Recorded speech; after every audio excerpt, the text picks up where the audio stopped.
Welcome to 6 Degrees of Wiki, a podcast where two sisters find the 6 degrees of separation between Wikipedia articles that don't seem to have anything in common. I'm Nikki. And I'm Rosanna. Today we'll fall into a Wikipedia spiral where Nikki has just 6 rounds to figure out how the first article could possibly be connected to the last, while learning all sorts of peculiar facts along the way.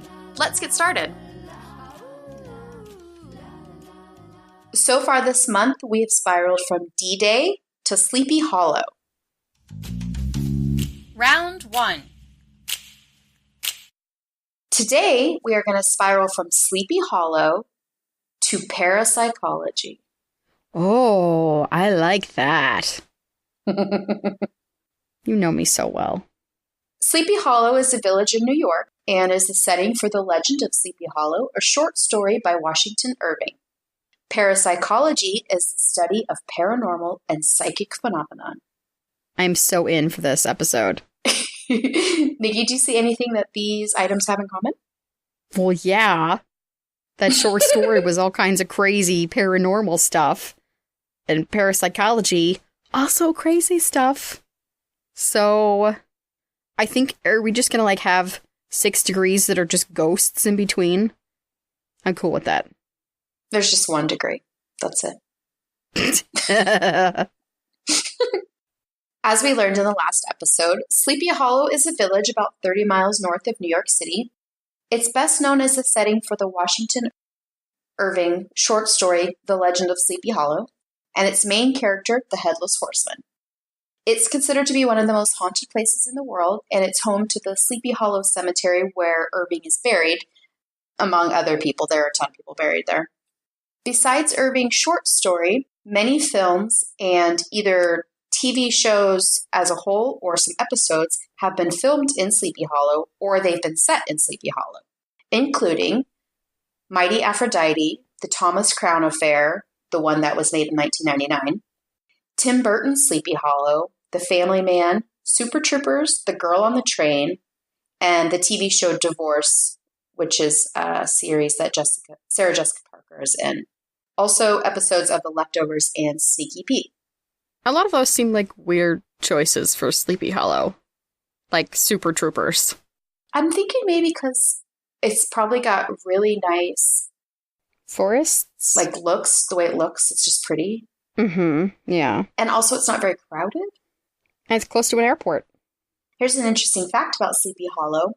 The 4-season television series Sleepy Hollow, though set in and around the village through the centuries, greatly expanded its population from what we know is about 10,000 people to 144,000, as indicated by a sign at the beginning of the pilot episode. They used several aerial shots of the actual village in the series, but they blew the population way, way up. That was really fun to watch for a season and a half, and then it just got a little wonky. Isn't that the way? It's so sad when that happens. Round 2. Nikki, what do you think the next degree is? I was just soaking in facts, Rosanna. I was not paying attention to having to guess in a second. What did you say? That could be another degree. You can stretch out your words as much as you want, but I'm not going to give you anything. If I were Rosanna, I would pick Washington Irving. Okay. I can't shoot George Washington, because we all know how that went last week. So I'm going with Washington Irving. Okay. Your guess of Washington Irving is incorrect. Okay, that's fair. But I'll give you this. I actually tried to spiral in that direction, and it didn't work out. Oh. Yeah. Okay. I feel a little better, thank you. The next degree is Headless Horseman. Oh, okay, that's even better. Why didn't I think of that? The Headless Horseman is traditionally shown as a man on horseback missing his head, and it's been a motif of European folklore since at least the Middle Ages, which I didn't realize it was that old of a story. Yeah, me neither. I'm guessing he didn't always have the pumpkin. No. Sometimes he's carrying his head, and sometimes he's looking for his head. As you would. The most famous depiction, obviously, is in The Legend of Sleepy Hollow, which was written in 1820, and it was part of Irving's collection called The Sketchbook, and it was set during the American Revolutionary War. Folklore says the Horseman was a Hessian artilleryman killed during the Battle of White Plains. He was decapitated by a cannonball and then buried without his head, so he rises each Halloween to look for it. There's also a novel called The Headless Horseman by Mayne Reid, which was published in 1866, but that was based on his just rando adventures in the United States. Oh. In Irish folklore, the Dullahan, or Dark Man, carries his head and has a whip made of a human corpse's spine. Ew. He kills people by calling out their name. That's seems too easy. In British folklore, it's a Scottish tale of a man named Ewan who was decapitated in a clan battle, so he haunts Glencairn on the Isle of Mull. In German folklore, the Grimm brothers, who we talked about before, had two stories of headless horsemen. The first, a woman sees a headless man on a horse at a place called Lost Waters. And in the second story, a headless horseman blows a horn to warn hunters not to ride the next day if they want to avoid an accident. Ooh. In Indian folklore, a headless horseman is portrayed as a heroic figure born out of a violent and wrongful death that occurred while protecting an innocent. Most stories say it's a Rajput prince who was beheaded after defending a village. And when I say Indian folklore, I mean from India, not Native American. Mm-hmm. An interesting fact about the Headless Horseman, there's a comic book series called Chopper by Martin Shapiro, and it's a modern-day Headless Horseman story. He's a headless biker that collects the souls of sinners. Whoa. Round 3. Okay, Nikki, what do you think the next degree is? I don't know what could possibly make it to parapsychology, but the Revolutionary War sounds pretty interesting, and it seems like that could have a lot of connections. Sure. But also you talked about the Hessian soldier, and I don't know what that is, but it sounds cool. I think it means when a country hires people that aren't from their country to fight for them. Oh, okay. Like foreign mercenaries. I'm going to go with the Revolutionary War, just because I feel like I have the most opportunity there to get somewhere new. Are you trying to get back to George Washington? No. Maybe. Let me have it, okay? Your guess of the Revolutionary War is incorrect. All right. The next degree is motif. Okay, I never would have gotten that, ever. Nice choice, Rosanna. Thank you. A motif is any recurring element in a story that has symbolic significance. It can help create a theme or a mood when it's repeated through a story. It can be created through imagery, structural components, or by language. Here are some examples. The flute in Arthur Miller's story Death of a Salesman, and also the green light in The Great Gatsby by F. Scott Fitzgerald. Shakespeare used a lot of narrative elements to create different motifs. In Macbeth, he often mentioned blood or water, washing of hands, and then he also used the phrase fair is foul and foul is fair to point out the concepts of good and evil. In Slaughterhouse-Five, Kurt Vonnegut used motif to connect different moments that were separated by time and space. In Ridley Scott's cult classic Blade Runner, motifs are used to establish a film noir atmosphere and to weave the complex themes of the plot together. Common motifs in fairy tales could include a wicked stepmother or magic animals. Lots of narrative elements can be classified as motifs if they have symbolic significance, like images, spoken or written words, stylistic devices, sound, or even just physical movement. Interesting fact about motif. The term motif is similar to theme, but the general rule is that theme refers to something abstract and motif refers to something that's concrete. Oh, okay. Not actual concrete. Round 4. All right, Nikki, what do you think the next degree is? I don't know how you could say all those things and not know that, of course, the one thing I'm going to pick out is Wicked Stepmother. Oh. That is the most interesting one, in my opinion. And that's in so many stories, I feel like it has to have its own Wikipedia article. Okay. That's a good guess. I like it. Thank you. Your guess of Wicked Stepmother is incorrect. I mean, it was a good guess. Thank you. So the next degree is Blade Runner. Oh. Okay. I never did see it or read the book. Here's the deal about Blade Runner. I also have never seen it, the old one or the new one. Yeah. But after I read this article, I feel like I need to. Oh. Is that based on the book called something about counting android sheep? Or is that a different one? Would you like me to tell you? Yes, it's Philip K. Dick. I know that. Tell me all about it. Blade Runner is a science fiction film from 1982, directed by Ridley Scott and starred Harrison Ford, Rutger Hauer, and Sean Young. The film came out in 1982, but it was actually set in 2019 in a dystopian future Los Angeles with a central theme of the examination of humanity.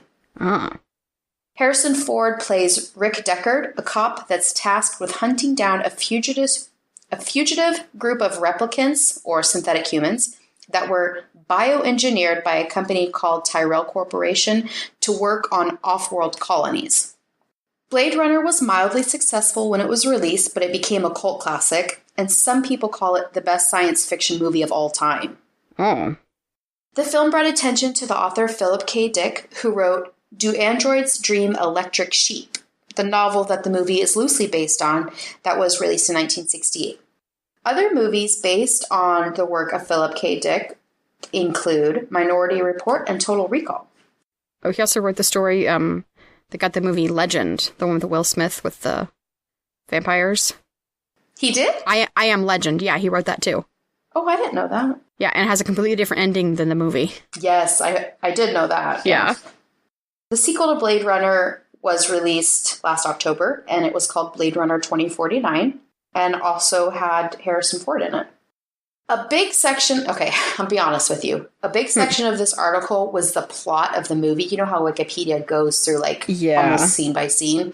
I didn't read that because it was super spoilery, and I haven't seen the movie. So I skipped it. That came out decades ago. Spoiler. I didn't want to get spoiled on a movie that came out before I even started school. Yeah. Some themes in the movie include a femme fatale, a narration by the protagonist, and chiaroscuro cinematography, which is the bold use of dark and light contrast, and giving the hero a questionable moral outlook. Oh. It's a sci-fi movie, but also introduces the philosophy of religion, the morality of genetic engineering, some biblical imagery, and literary sources. Here's an interesting fact about the movie Blade Runner. Studio executives requested multiple controversial changes, so 7 versions of Blade Runner exist. What? A director's cut was released in 1992. That sounds really expensive. That many versions of a movie. Round 5. Okay, Nikki, what do you think the next degree is? I wrote down a lot of things. Okay. None of them seem useful at this point. Unless somehow Harrison Ford is super into parapsychology. I mean, would you be surprised, though? I think so, yeah. Femme fatale is such a neat concept. I don't know how that could get there either. But genetic engineering, that always seemed... It's like the science version of the paranormal, to me. That's reasonable. I'm going with genetic engineering. Because why not? Okay. Your guess of genetic engineering is incorrect. What is it? The next degree is dystopia. A dystopia is a community or society that is undesirable or scary. It's a translation of the Greek for bad place. And it's the opposite of utopia. Seems reasonable. Pretty literal. It does. Translation from Greek. Bad place. It's like the fireplace. That's the place where there's fire. It's the fireplace. Okay. Dystopian societies are the setting for a lot of fiction that's set in the future, like George Orwell's 1984 and Aldous Huxley's Brave New World. These societies often include themes of dehumanization, tyrannical governments, and environmental disasters. They're also used to bring attention to current issues like protecting the environment, economics, religion, philosophy, ethics, and technology. Decades before the word dystopia showed up in print, there was use of the word cacotopia, proposed by English philosopher Jeremy Bentham in 1818 as the imagined seat of the worst government. People usually use the term dystopia now, but cacotopia can be found in works such as A Clockwork Orange. Oh. Dystopian economics usually revolve around the government controlling the market and all economics, or enormous corporations having so much control that they effectively are running the government. These themes can be seen in Alien, Avatar, WALL-E, and Blade Runner. Socially, these societies often have a major contrast between the classes of people, and the people are very obviously divided, usually by, money and status. Or in factions, like all the YA books that have come out in the past 10 years. Or factions. Often the idea of a typical family has been done away with, especially when humans are being reproduced artificially. There's no need for a family.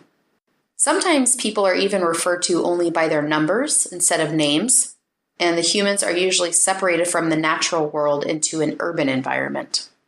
Here's an interesting fact. The popular Hulu series, The Handmaid's Tale, is a dystopian story based on the novel of the same name by Margaret Atwood, published in 1985. The plot is set in the future following a second American Civil War, where fertility rates have plummeted, so fertile women are forced into childbearing servitude. And here's another interesting fact. After I read that article, guess what I did? I started watching The Handmaid's Tale, and I watched the entire first season in about 2 days. Oh my gosh. It's intense. Round 6. Nikki, this is the last degree before we get to parapsychology. What do you think it is? I don't think I'm going to guess this right. Nothing stood out as obvious, but I did. You're going to laugh at me. I wrote down environmental disasters because I immediately thought of the Hulk. And he has a disaster and he's kind of paranormal because he's not really real. So parapsychology, it's... No. That's a terrible guess. I know. It was either that or 1984. So, all right, well, commit to something. What's your actual guess? I feel like I should pick something completely different. But no, I'm going to choose environmental disasters. I won't let you throw me off the scent, Rosanna. Okay. You can't trick me again. You do you. That is incorrect. Oh, what is it? The next degree is Aldous Huxley. You're going to have to explain why. Okay. Huxley was an English writer, a novelist, and philosopher that lived from 1894 to 1963. He wrote nearly 50 books, including the fictional novel Brave New World. I had no idea it was that many books. He's quite prolific. Yeah. And he also wrote the nonfiction book The Doors of Perception, where he talked about his experiences taking psychedelic drugs. Oh. He also wrote screenplays and satire. He was a humanist and a pacifist and was very interested in, can you guess what? Parapsychology. Parapsychology. Who would have guessed? Not me. Yeah, and universalism. He was nominated for the Nobel Prize in Literature 7 times. Goodness. That is seriously impressive. I mean, once is impressive, but 7 times. That's wild. I agree. Aldous came from a family of well-known people.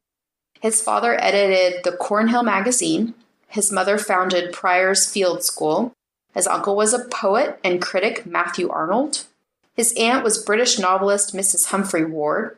His grandfather was Thomas Henry Huxley, member of the X Club and friend of Charles Darwin. Nice. Throwback. Yeah, and his brother and half-brother were famous biologists. Both of his brothers were knighted. He was offered a knight bachelor, but he turned it down. Oh. In 1911, he contracted the eye disease keratitis punctata, which left him partially blind for like 2 or 3 years, which was weird. This ended his early dreams of becoming a doctor. Oh. So since he couldn't be a doctor, he volunteered for the British Army in the Great War. However, he was rejected on health grounds because he was half blind in one eye. So his eyesight later partly recovered. Oh. In 1937, Huxley moved to Hollywood with his wife, son, and friend, Gerald Heard. Heard introduced him to meditation, vegetarianism, and Vedanta, which is one of 6 schools of Orthodox Hindu. Huxley wrote a book on his spiritual values and ideas called The Perennial Philosophy, which included teachings of renowned mystics. During his time in Hollywood, he made a ton of money as a screenwriter. Oh. And he used a lot of the money to transport Jews, writers, and refugees out of Hitler's Germany to the United States. Wow. God, this guy was awesome. Yeah. Huxley had deeply felt apprehension about the future of the developing world. Totally unfounded. Of course, everything's fine. It's utopia. In a 1958 televised interview by Mike Wallace, Huxley outlined several major concerns: the difficulties and dangers of world overpopulation. This is in 1958.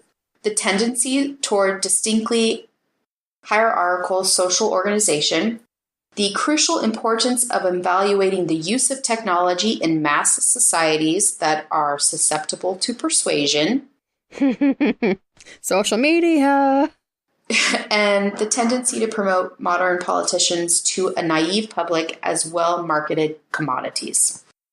he was way ahead of his time. Exactly. Huxley was remembered as an incompetent schoolmaster, unable to keep order in his class. I really want to see a biography on him now.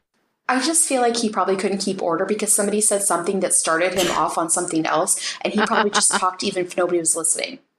And that leads us to parapsychology.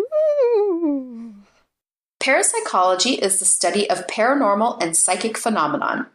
It includes telepathy, precognition and clairvoyance, psychokinesis, near-death experiences, reincarnation, apparitional experiences, and other paranormal claims. It's identified as a pseudoscience by pretty much all mainstream scientists. Of course. Most research is done by private institutions and funded with private donations. And most papers are published in niche journals, and investigations continue even though there's not been any convincing evidence of the existence of psychic phenomenon. Ever.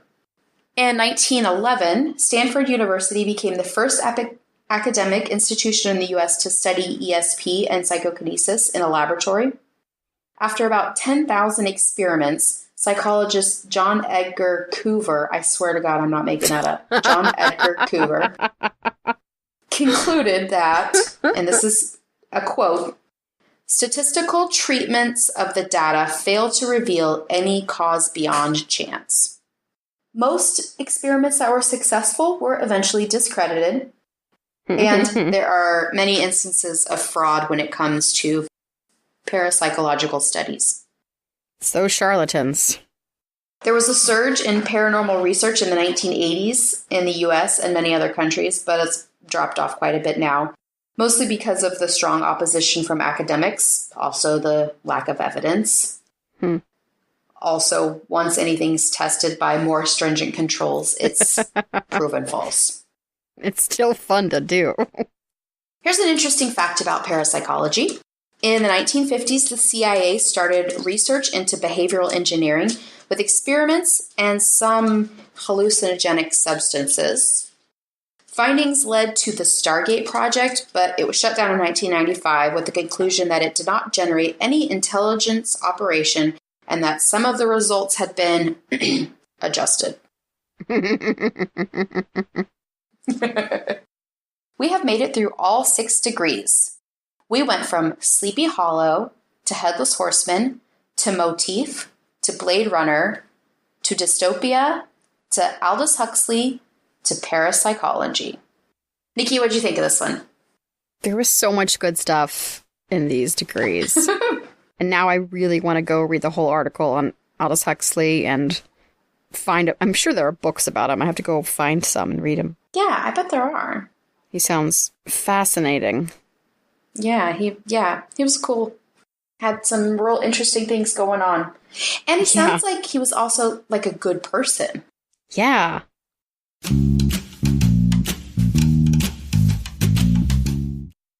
It's time for Cheek of the Week. For our cheek this week, I went with a theme of Sleepy Hollow, parapsychology, ghosts, all that sort of creepy, scary stuff. And I'm going to tell you some creepy 2-sentence stories. Oh, okay. Are you ready for some scary stories? Yes. I was having a pleasant dream when what sounded like hammering woke me. After that, I could barely hear the muffled sound of dirt covering the coffin over my own screams. Oh. Here's another one.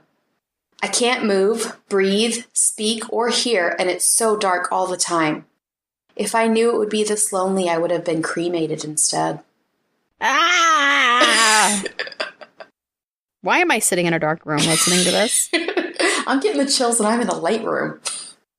I never go to sleep, but I keep waking up. I have goosebumps. I do too. Oh, this one. Oh my God, I hate this one. I begin tucking him into bed and he tells me, Daddy, check for monsters under my bed. I look underneath for his amusement and see him, another him, under the bed, staring back at me, quivering and whispering, Daddy, there's somebody on my bed. I don't want to hear anymore. Ugh, I got chills. I don't like it. And I've heard that like 8 times and it still gets me. I know. You get home, tired after a long day's work and ready for a relaxing night alone. You reach for the light switch, but another hand is already there.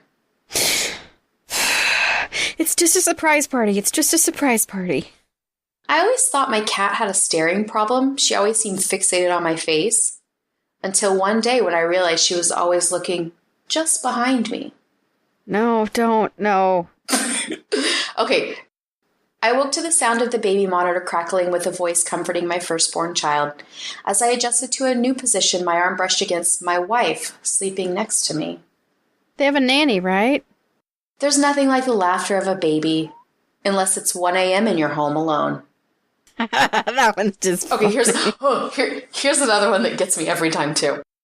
A girl heard her mom yell her name from downstairs, so she got up and started to head down. As she got to the stairs, her mom pulled her into a room and said, I heard that, too. No. Who's the real mom? I don't want to know. Okay, and here's the last one. In all of the time that I've lived alone in this house, I swear to God I've closed more doors than I've opened. I can't go to bed now, thanks, Rosanna. Those were pretty creepy, right? And what's so crazy about those stories is they're 2 sentences. I mean, it's amazing. There's so much. Yeah. So really pack it in there. I'm uncomfortable. Are you uncomfortable? Yes. Okay. down here in my basement alone. And it's really creepy. That's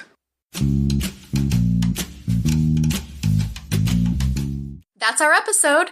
Tune in next time for another 6 Degrees of Wiki. You can keep up with us on Twitter, Facebook, and Instagram at 6 Degrees of Wiki. If you enjoyed this podcast, you can support the show by leaving a review, buying 6 Degrees of Wiki merch like t-shirts, mugs, and bags, or even by donating directly to the show at 6degreesofwiki.com. Thanks for listening, and we'll see you next week.